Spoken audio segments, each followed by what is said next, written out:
Muy buenas tardes, maestro. Nuestro equipo le tocó el tema de calandrado. Somos alumnos de la Universidad Politécnica de Juventino Rosas. Estudiamos la ingeniería de sistemas automotrices. Somos alumnos del séptimo A y el equipo se está conformado por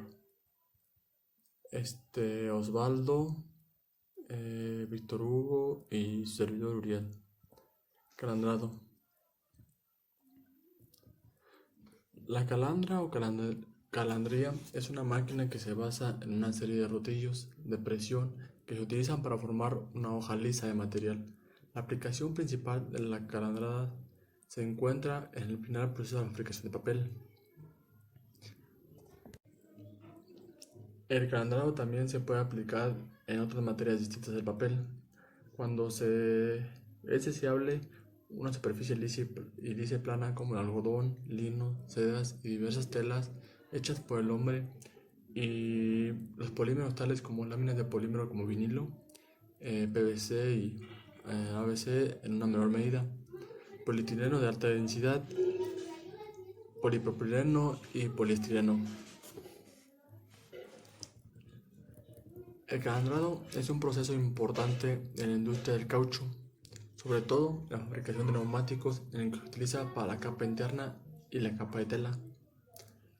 El calandrado sirve para la fabricación de láminas, permitiendo de forma de plásticos en bruto, termoplástico o elastómero, o bien para una cinta extruida cuyo caso la estructura está dispuesta directamente en la alimentación de la calandría. El material se hace pasar por diferentes rodillos cilíndricos que reduce el espesor de las láminas. El tipo de producto que se obtiene consiste en una película de plástico de pequeño espesor. Algunos ejemplos que vemos aquí es en una imagen línea de calandrado para caucho de 4 rodillos y la otra es una calandría de 3 rodillos para caucho. Algunos de los rodillos puede estar grabado para dar una textura a la hoja resultante. El espesor de la lámina está dado por la distancia existente entre dos rodillos. Con este proceso se producen láminas que se utilizan como materia prima para otros procesos secundarios, pero también productos como cortinas, alfombras o impermeables. Por ejemplo, aquí está un impermeable. Las etapas del proceso. Las etapas del proceso de calandrado se pueden dividir en 4 etapas básicas, que son la alimentación de cilindros de la calandria, los cilindros de calibración y enfriamiento, y por último el corte y el bobinado. El principal proceso es la alimentación. El material de alimentación debe estar previamente plastificado en estado fundido, previamente instruido en caso de los termoplásticos o en estado de gel. El calandrado de goma también se puede realizar en estado de gel, pero esto generalmente se le agregan aditivos que ayudan a este proceso. Los cilindros de la calandria. Dependiendo de la lámina que desee obtener los rodillos, su largo puede variar entre 2 y 4 metros.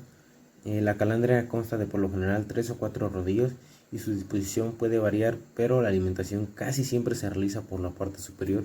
Aquí en esta imagen se muestran algunos ejemplos de cuál es la disposición de las calandrias. El espesor de la lámina de la calandra obtenida puede variar entre 0.3 y 1 milímetros. El tercer proceso es los cilindros de calibración y enfriamiento.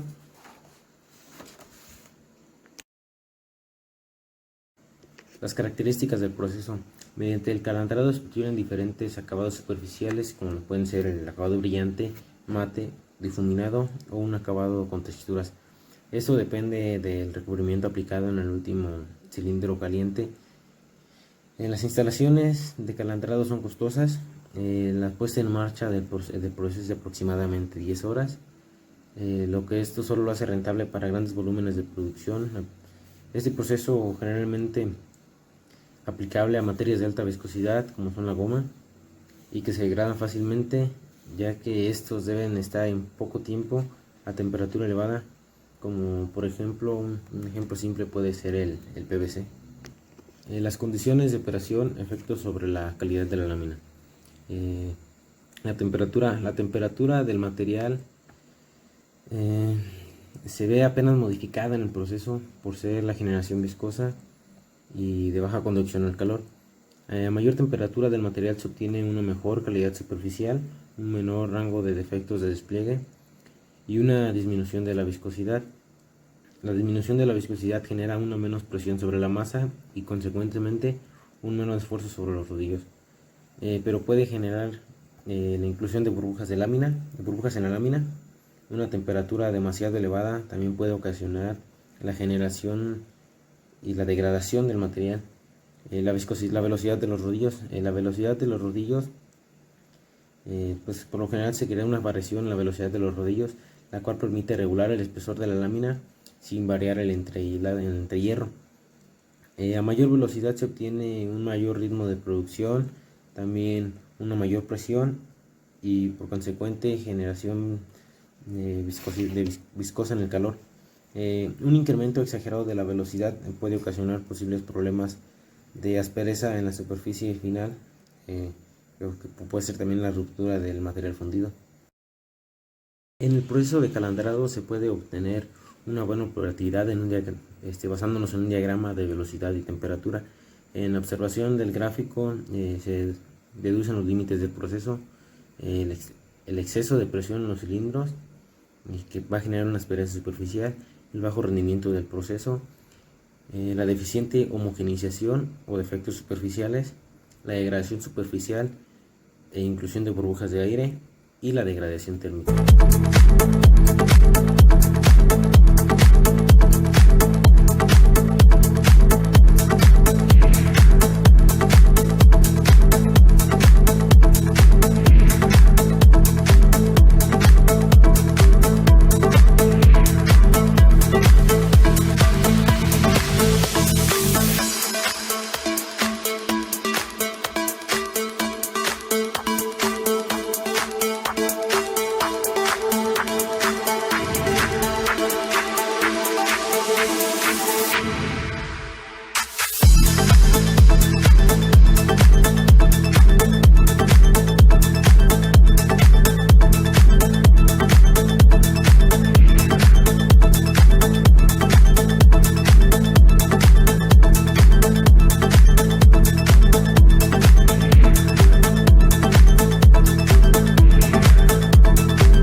Medida y control del espesor.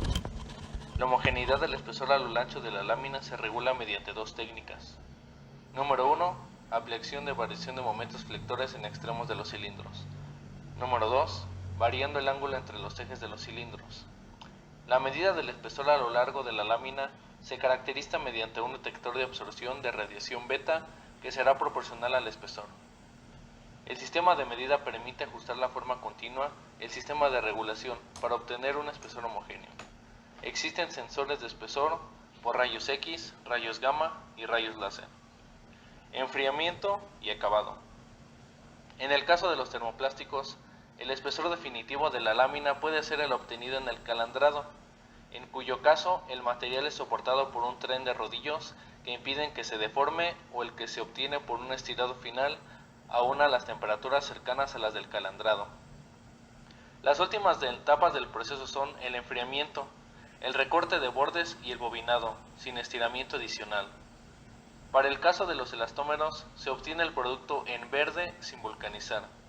El horno de vulcanización puede situarse a la salida de la calandria para el caso de las cintas, o bien se dispone del producto sin vulcanizar, en cuyo caso el material es vulcanizado posteriormente, tal el caso de las cintas utilizadas en la fabricación de neumáticos. Los neumáticos se fabrican con varias cintas de caucho crudo y se vulcanizan una vez confeccionado el mismo. Recubrimiento por calandrado. El recubrimiento por calandrado es una técnica adecuada para recubrir sustratos tales como papel, cartón, aluminio, tejidos, etc. El recubrimiento polimérico se añade en forma de pasta, sol o gel. Si se añaden agentes gasificantes, se puede obtenerse una lámina espumada. El disolvente o dispersante se evapora en contacto con cilindros calientes o en una estufa denominada secadero. Simultáneamente, se produce la descomposición del agente gasificante, si lo hay, y el eventual espumado de la lámina. Al final del proceso, se produce el enfriado, corte y bobinado de la lámina. También se puede realizar la estampación con el empleo de tintas mediante rodillos grabados. Las tintas pueden expandirse por la superficie de la lámina con agentes gasificantes, pudiendo realizarse dibujos o ampliando inhibidores de la gasificación. Laminación. El proceso de laminación es muy similar al calandrado, pero con la diferencia que el material de partida son láminas prefabricadas. Este proceso permite combinar diferentes propiedades de distintos materiales dispuestos en capas. Por ejemplo, resistencia de una capa, baja permeabilidad de otra, etc. La unión de las láminas se produce al pasar entre los rodillos de presión, nip rolls. Existen dos métodos de unión entre láminas. Número 1, laminación con adhesivos. Los adhesivos pueden ser secos. La unión se produce por la reticulación por efecto del calor. Este tipo de adhesivo no genera residuos. En emulsión o disolución. La eliminación de los disolventes se realiza mediante el secado del laminado en estufa o eliminación en estufa previa a la eliminación. Número 2. Laminación térmica. Se aplica la temperatura necesaria en cada lámina para que queden soldadas. Este tipo de unión se realiza en caso de que los materiales de cada capa sean compatibles. Productos obtenidos por calandrado. Con este proceso se producen láminas que se utilizan como materia prima para otros procesos secundarios, pero también productos como cortinas de baño, alfombras, manteles e impermeables. Las características de los materiales obtenidos por el proceso de calandrado son: posibilidad de obtener materiales planos o conos sin brillo, productos transparentes, opacos o de color, baja permeabilidad al vapor de agua, productos no tóxicos, de espesor constante, obtención de materiales rígidos o flexibles. Entre los productos rígidos se encuentran las hojas para termoformado de blisters, confección de tarjetas de crédito y de uso en general, rótulos, etiquetas, etc. Las principales aplicaciones en materiales flexibles son lonas de camión, laminados, banners, laminados de toldos, sombrillas y cubiertas laminados para la fabricación de bolsas de sangre y suero. Aplicaciones industriales como la fabricación de geomembranas y cintas transportadoras, entre otras aplicaciones. Agradecemos su atención, esperamos que esta presentación haya sido de su agrado y haya sido de fácil comprensión. Para mayor información les dejamos la bibliografía que nosotros consultamos para el tratamiento de este tema. De antemano, muchas gracias y les deseamos que tengan un excelente día.